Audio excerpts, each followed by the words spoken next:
Halo Sobat Sulisdek, puasa masih lancar?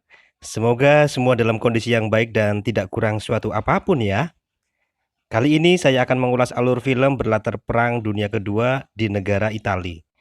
Kisah berfokus pada tokoh perempuan yang berparas cantik dan tokoh bocah laki-laki berusia 12 tahun yang sangat mengaguminya. Dan inilah Malena. Paras Malena yang cantik dan bodinya yang aduhai ini selalu menarik hasrat laki-laki, tidak terkecuali bocil-bocil pasukan Pascol ini.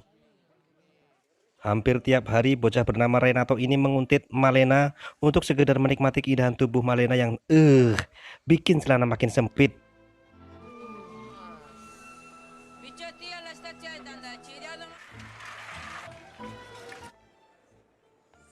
Untuk diketahui bahwa suami Malena sedang mengikuti wajib militer, sehingga Malena harus mengurus rumah tangga sendirian. Kecantikan dan kesendiriannya inilah yang membuat semua laki-laki di kota itu berharap bisa menikmatinya. Semua orang mengaguminya, kecuali ibu-ibu. Ya jelaslah, mana mau ibu-ibu tersaingi kecantikannya. Ditambah para suami mereka yang terang-terangan seringkali terpana melihat kemolekan Malena. Begitu menggodanya Malena membuat Renato selalu membayangkan, selalu berimajinasi alias ngiclek di tempat tidurnya. Benar-benar pasukan Pascol. Imajinasi Renato semakin liar sehingga kadang membuat tempat tidurnya berisik dan itu sangat mengganggu bapaknya tidur.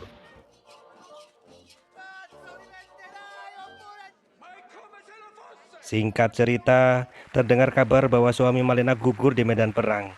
Kabar itu disiarkan langsung pejabat militer di kota itu. Kehilangan seorang suami membuat Malena mulai kebingungan untuk memenuhi kebutuhan sehari-hari. Apalagi sekarang harga minyak goreng dan sayuran makin mahal. Aduh.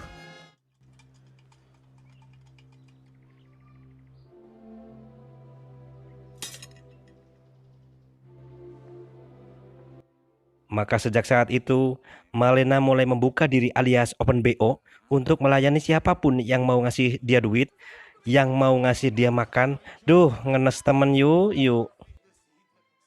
Dari pejabat militer, pengacara hingga pedagang kaki lima, ia layani meski hatinya sangat terluka. Namun hanya itu cara yang dapat dilakukan Malena untuk memenuhi kebutuhan hidupnya. Hingga akhirnya kota itu pun jatuh ke tentara Jerman. Malena pun harus pandai memanfaatkan situasi, yaitu open BO kepada tentara Jerman. Penampilannya kini semakin berani, vulgar, seakan-akan dia ingin mengatakan, "Ini tempeku, mana duitmu?" Sampai akhirnya kota ini jatuh ke tentara sekutu.